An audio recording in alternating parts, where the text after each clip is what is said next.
childhood he had been as one, filled with a perfect knowledge of God. And even while he was yet but a lad, many of the saints, as well as certain holy women, who dwelt in the free city of his birth, had been stirred to much wonder by the grave wisdom of his answers.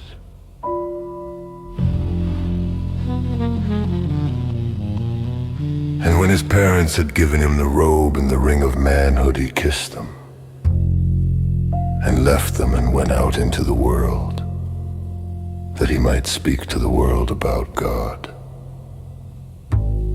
For there were at that time many in the world who either knew not God at all,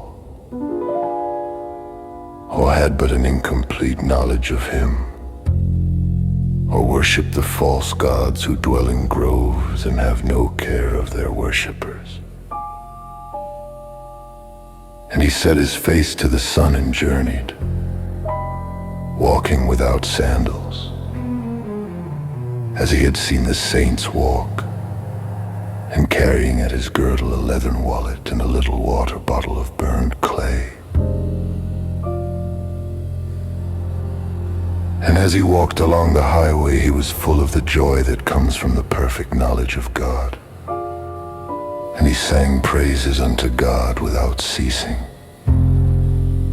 And after a time he reached a strange land in which there were many cities. And he passed through 11 cities. And some of these cities were in valleys, and others were by the banks of great rivers, and others were set on hills. And in each city he found a disciple who loved him and followed him. And a great multitude also of people followed him from each city. And the knowledge of God spread in the whole land, and many of the rulers were converted. And the priests of the temples in which there were idols found that half of their gain was gone. And when they beat upon their drums at noon, none, or but a few, came with peacocks and with offerings of flesh, as had been the custom of the land before his coming.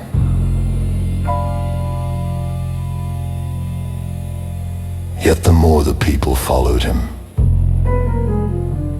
and the greater the number of his disciples,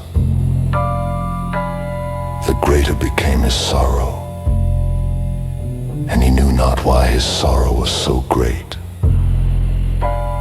For he spake ever about God, and out of the fullness of that perfect knowledge of God, which God had himself given to him.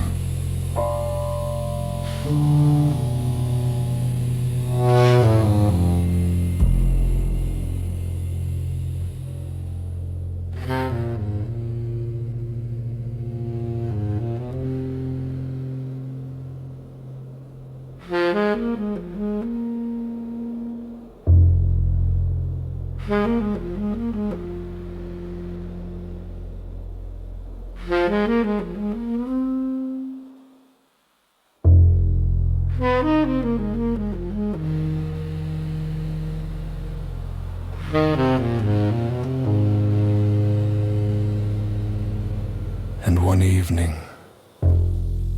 he passed out of the 11th city, which was a city of Armenia, and his disciples and a great crowd of people followed after him.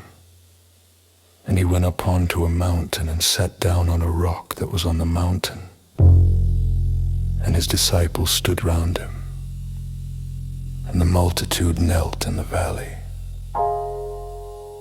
And he bowed his head on his hands and wept, and said to his soul, "Why is it that I am full of sorrow and fear, and that each of my disciples is an enemy that walks in the noonday?"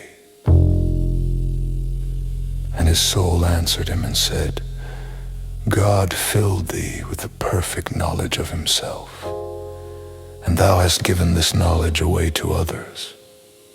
The pearl of great price thou hast divided. and the vesture without seam thou hast parted asunder. He who giveth away wisdom robbeth himself. He is as one who giveth his treasure to a robber. Is not God wiser than thou art? Who art thou to give away the secret that God hath told thee? I was rich once, and thou hast made me poor. Once I saw God, and now thou hast hidden him from me. And he wept again, for he knew that his soul spake truth to him, and that he had given to others the perfect knowledge of God, and that he was as one clinging to the skirts of God, and that his faith was leaving him by reason of the number of those who believed in him. And he said to himself, I will talk no more about God. He who giveth away wisdom robbeth himself. And after the space of some hours his disciples came near him, and bowed themselves to the ground and said, Master, talk to us about God, for thou hast the perfect knowledge of God. And no man save thee hath this knowledge. And he answered them and said, I will talk to you about all other things that are in heaven and on earth, but about God I will not talk to you, neither now, nor at any time will I talk to you about God. And they were wroth with him and said to him, Thou hast led us into the desert that we might hearken to thee. Wilt thou send us away hungry, and the great multitude that thou hast made to follow thee? And he answered them and said, I will not talk to you about God. And the multitude murmured against him and said to him, Thou hast led us into the desert and hast given us no food to eat. Talk to us about God, and it will suffice us.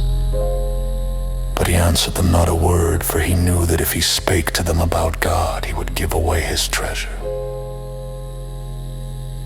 And his disciples went away sadly, and the multitude of people returned to their own homes, and many died on the way. And when he was alone, he rose up and set his face to the moon, and journeyed for 7 moons, speaking to no man nor making any answer. And when the 7th moon had waned, he reached that desert which is the desert of the great river, and having found a cavern in which a centaur had once dwelt, he took it for his place of dwelling, and made himself a mat of reeds on which to lie, and became a hermit. And every hour the hermit praised God that he had suffered him to keep some knowledge of him, and of his wonderful greatness.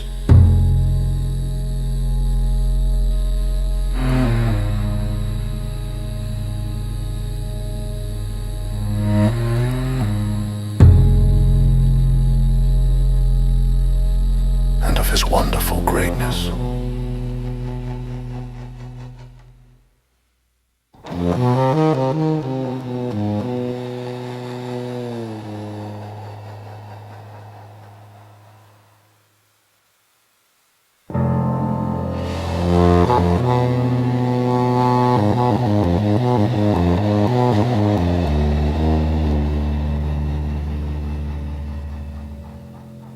Now one evening, as the hermit was seated before the cavern in which he had made his place of dwelling, he beheld a young man of evil and beautiful face who passed by in mean apparel and with empty hands. Every evening with empty hands the young man passed by, and every morning he returned with his hands full of purple and pearls. For he was a robber and robbed the caravans of the merchants.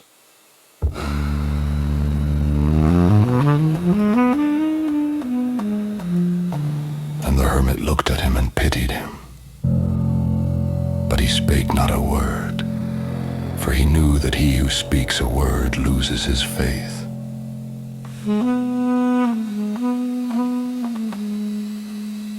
And one morning.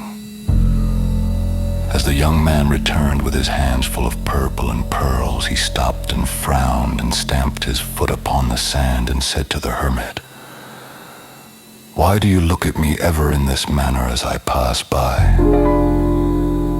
What is it that I see in your eyes? For no man has looked at me before in this manner, and the thing is a thorn and a trouble to me." And the hermit answered him and said, "What you see in my eyes is pity. Pity is what looks out at you from my eyes."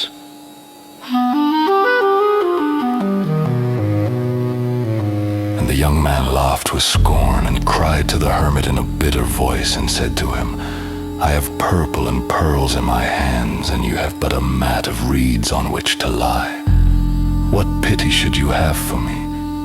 And for what reason have you this pity?"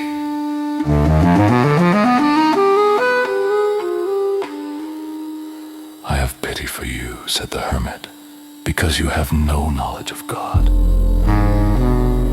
Is this knowledge of God a precious thing?" Asked the young man, and he came close to the mouth of the cavern. "It is more precious than all the purple and the pearls of the world," answered the hermit. "And have you got it?" said the young robber, and he came closer still. "Once indeed," answered the hermit, "I possess the perfect knowledge of God.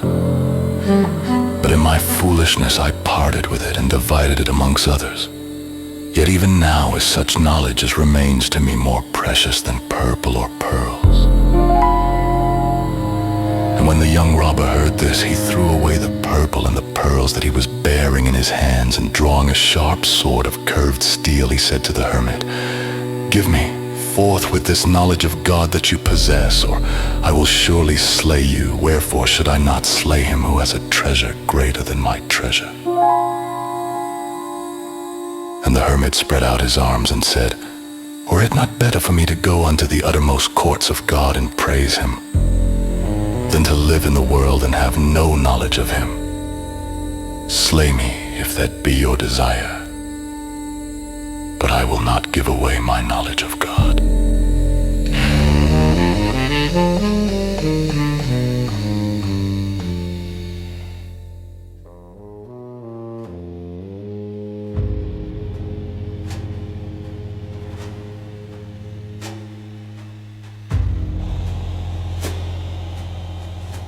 And the young robber knelt down and besought him. But the hermit would not talk to him about God, nor give him his treasure. And the young robber rose up and said to the hermit, "Be it as you will. As for myself, I will go to the city of the 7 sins. That is but 3 days' journey from this place. And for my purple they will give me pleasure, and for my pearls they will sell me joy." And he took up the purple and the pearls and went swiftly away. Then the hermit cried out and followed him and besought him. For the space of 3 days he followed the young robber on the road and entreated him to return, nor to enter into the city of the 7 sins. And ever and anon the young robber looked back at the hermit and called to him and said, "Will you give me this knowledge of God, which is more precious than purple and pearls? If you will give me that, I will not enter the city."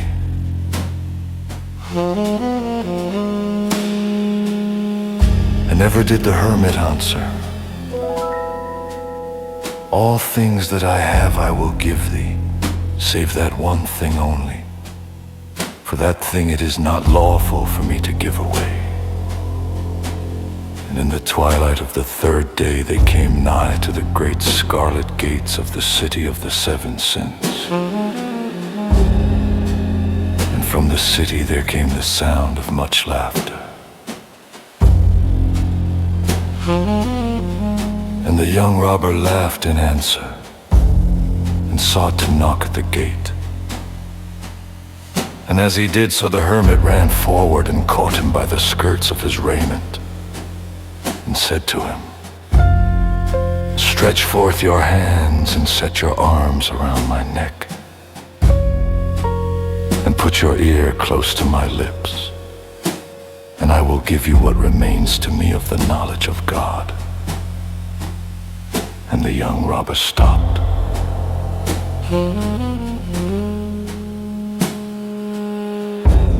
And when the hermit had given away his knowledge of God, he fell upon the ground and wept, and a great darkness hid from him the city and the young robber, so that he saw them no more.